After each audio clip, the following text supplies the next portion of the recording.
just this past opportunity, I spoke at Cross Timbers in Argyle, and one of the other community people there asked if, in fact, he took my name and took the numbers up here, if we helped children in school. And being a teacher, I used to teach, I know there are kids every day that come through and don't have enough lunch money, maybe they didn't qualify for free lunch. If we worked with those children, and I guess he was saying, like, help them pay for their lunch card, or my answer to him was just to call here, but usually I said if those children are usually identified through the school nurse or the counselor, and if they're able to qualify our programs, then they are helped through the family assistance. But I didn't know specifically if they went in and did those kinds of things. We do work with the children on the free and reduced lunches, but that's not exclusive.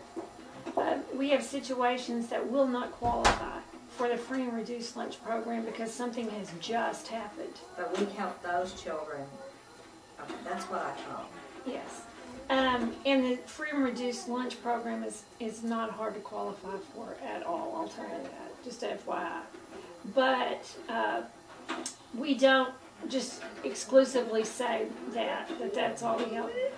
Automatically, those children are qualified, but they still are coming through, they're being referred to us through the counselors and the nurses.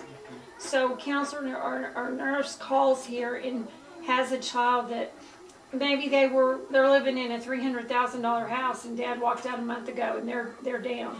Then we're still going to step in and help those people.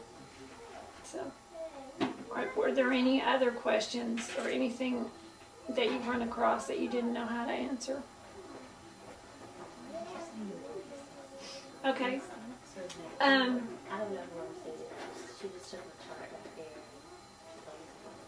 We can start at the beginning, and I want to make sure that everybody understands, number one, we're here for the child.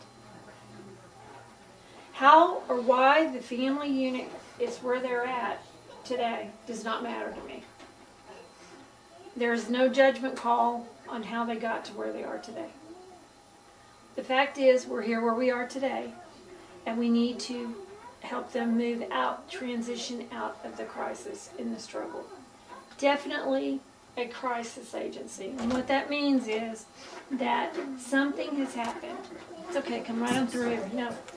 Something has happened really recently that has caused loss of income into the house. It may be the death of a parent, it may be the loss of a job, it may be the diagnosis of a terminal illness, but something has happened, and nobody's immune from these types of things. It could happen to any of us. So the dynamics in the household have changed. If we have families that have been on the system for years and years and years, we're going to, and there's not a desire to change a lifestyle, we're going to go ahead, and more than likely they're already on state services, but we're going to feed them in and get them into state services, because that's a way of life. That's a lifestyle. We will continue, though, to provide the children with what they need through the counselor and the nurse. So if little Joey goes into the nurse's office and he has a fever and there's no insurance, and we know the family has been on the system, we're still going to get him to the doctor because our priority is to get him back in the classroom. When the family comes and asks for cash, that's a different story. So that's exactly where our priorities lie. Now, we talked about children. We talked about that specifically. We have a couple of new programs that I want to talk to you about, and these are things that are changing. Really, each quarter we're changing some of this. The first program, or the first thing we need to talk about to update you, are our Christmas and Thanksgiving programs. They've reached a size we cannot house them here any longer. And so, luckily for us, Keller High School, where the school district is allowing us to go into Keller High School, and to use the commons in the cafeteria area. So what that's going to mean is, in years past, we've had distribution for 3 weeks, from right after Thanksgiving right up to Christmas. And it's killed the staff. Because they're working all day, they have volunteers come in at night, but we still have to have staff involved in this. And there were some hiccups as far as, if you came the week right after Thanksgiving, you might not get as many things as 2 weeks before Christmas, because people get warm and fuzzy feeling 2 weeks before Christmas, and they're going to donate more stuff. So this time, what we're going to do is we're going to go in, we're going to collect items here. Primarily, we'd like them collected at Keller Hicks, but we will collect them here. We're bringing in an 18-wheeler's coming in behind Keller Hicks, and we're going to load it with the toys. There will be some organization going on that too. Then we're going to go into Keller High School 2 days before distribution, and I'll get you those dates if they're not in these packets. And we're going to set this thing up where it's just one huge area.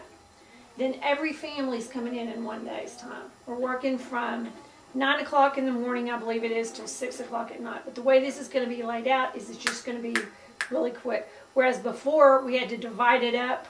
So many families every night came through here because we didn't have any space. If you'll look at other groups that do the distribution, this is how they do it.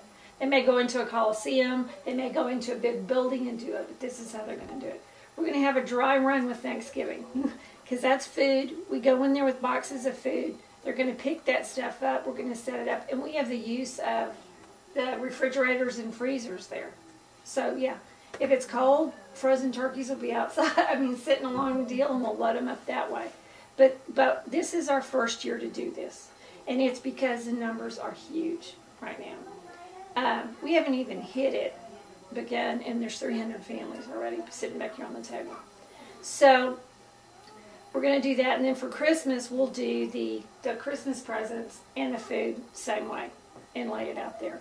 So we won't need volunteers for a stretched out 3-week period of time, but we will need volunteers for 2 or 3 days before this actual distribution and at the distribution. So it can still offer volunteer opportunities to groups, to churches, to individuals. We're still going to have it. It's just going to be in a lot bigger area with a lot more people coming through. Is there going to be an area, like before sometimes when they would come through and they had to bring their children with them, you might have someone out here doing an activity with them or reading. Is there going to be an area that... Yes, and there's going to be entertainment at both times. Okay, cool. So that we can do that. Are there any other questions on that? Are you suggesting that this increases the urgency of ambassadors to talk about volunteers for these events? Definitely, and when you're out talking, I'm just trying to go over things with you that people ask me when I go to talk. It's just a way of making sure that you have all the information. And that's why I asked you to come in today, and we're going to need to meet more than once or twice a year, I'm going to tell you, because it's changing so quick, so that everybody knows what's going on. But yes, as you're out talking or you're setting up, you know, a lot of people come forward at the holidays. That's when they want to help. And so, in the Christmas program especially, but both holiday programs, that's where volunteers will come the first time, and then they stay hooked because they volunteered in that program.